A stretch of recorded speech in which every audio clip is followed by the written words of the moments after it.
Hi, Kerala again. And I'm back here talking about the subjunctive.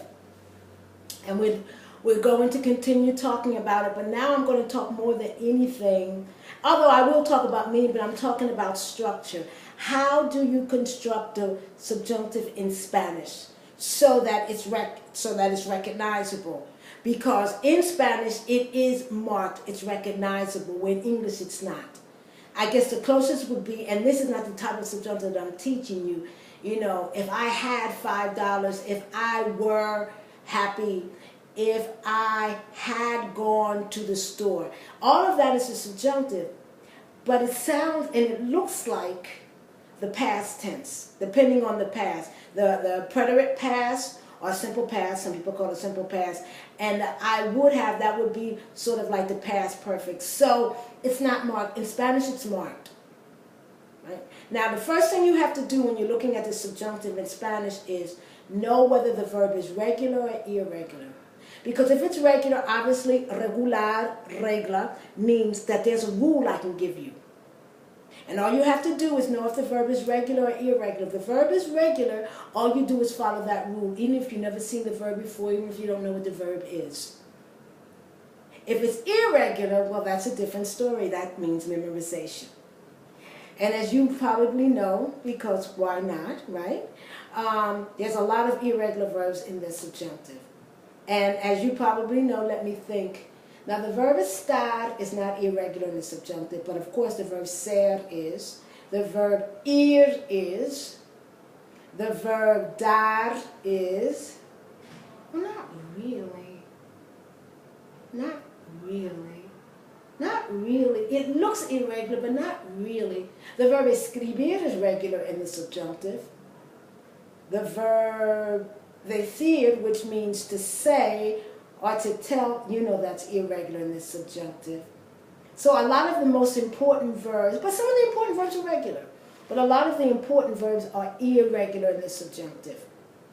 Okay, so let me just give you the rule for the regular verbs in the subjunctive, the regular verbs in the subjunctive, and how do you do it. Okay, so you have the, first of all, you have to divide your verbs always into, because I'm talking about regular verbs, number one. You have to divide your verbs into AR, ER, and IR. Okay, so you know that, right? And you did this when you are looking at this present indicative, because what we're going to be looking at is the present subjunctive. It's the present tense. So we're talking about now, well, or we're talking about a reality, because you have to be careful when you say now, because the present tense sometimes does expand.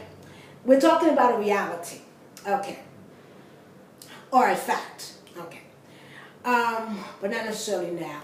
All right, so you know, normally speaking, you have the verb hablar, and you're told to conjugate it. You get rid of the or. This is the present indicative. Right? Indicative. And then you have o, as, a, amos, an, right? Because you keep the a part, of course, except for the yo, and then there's o, as, a, amos, an. And for comer, once again, you get rid of the a, I call this the AR, right? And then you have o, es, a, amos, an.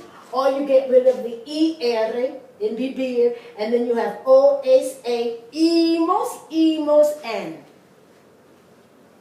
Okay, that's when you're talking about the present indicative, when you're stating what you do. Hablo, como, vivo, hablas, comes, vives, vivimos, hablamos, comemos. You're just stating what you do.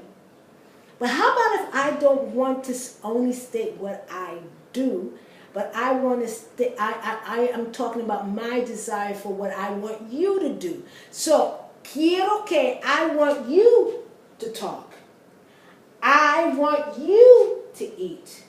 I want you to live. So now I'm not talking about what I want for me, right? I'm not even talking about what is for me. I'm talking about what I want. And the verb is querer. And if I'm talking about what I want, it's quiero. Okay. So this is, I want that. What? I want that.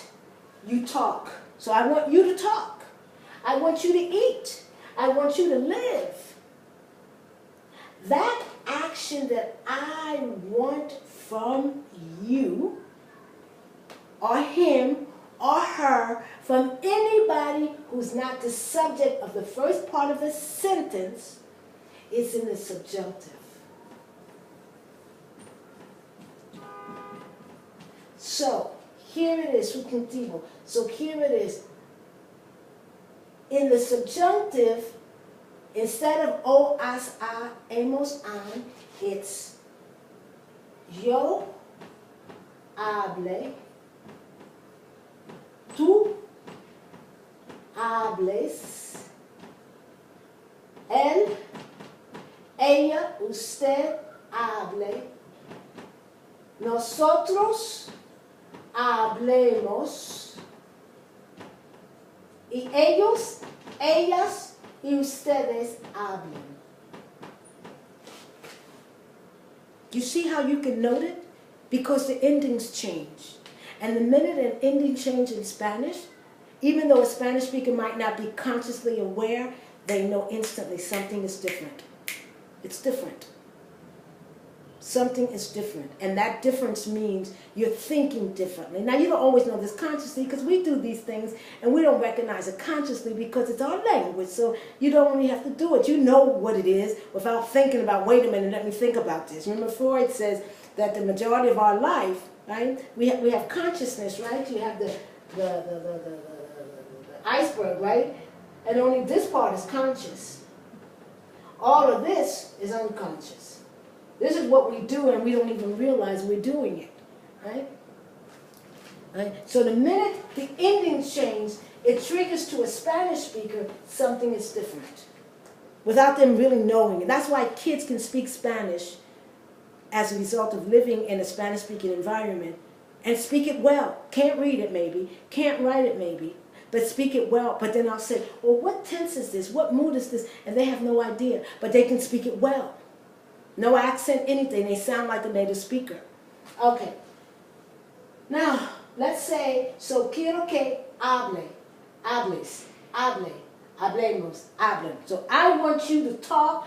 I want, so, well, let's get rid of the yo because you're talking about, because if the subject and what the person who's doing the action is the same, then it's not the subjunctive. But let's say if I were to say, you want that I speak, so quieres que hable. Now, quiero que hables, quiero que hable, quiero que hablemos, quiero que hablen. Right? Now, if you are doing comer, it takes on the AR in the coma.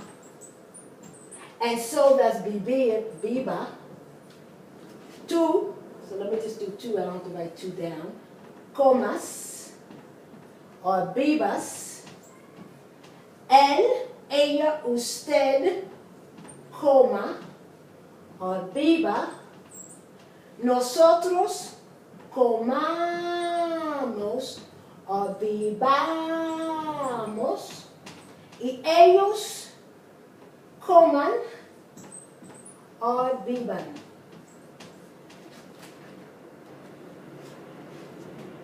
The subjunctive. Now this is just the present the present subjunctive. Right? You're talking about a desire that you have for the person in the present. Right? Now, of course, the subjunctive comes in more than one tense. Right now, I'm not teaching that. I just want my students to be able to get this. Believe me, you get this. A lot of Spanish will be open to you. A lot of things that people say will be open to you. And you won't say, well, why do they say it like that? But my teacher said, hablar ends with o, as, a, amos, an, and you're using a, ace, a, amos, and. What is this? Is my teacher teaching me incorrectly? Or do they speak differently in Mexico? Or do they speak differently in Argentina? Or do they speak differently in Cuba? Right? And so you're missing a lot. Okay, the video's running a little bit too long, so we're going to have to cut this. But think about this. This is the subjunctive. I'm going to continue talking about the subjunctive, but not just right now. Thank you so much. This is Corrala Ficklin McLean, okay, talking to you about the present subjunctive. Bye-bye now.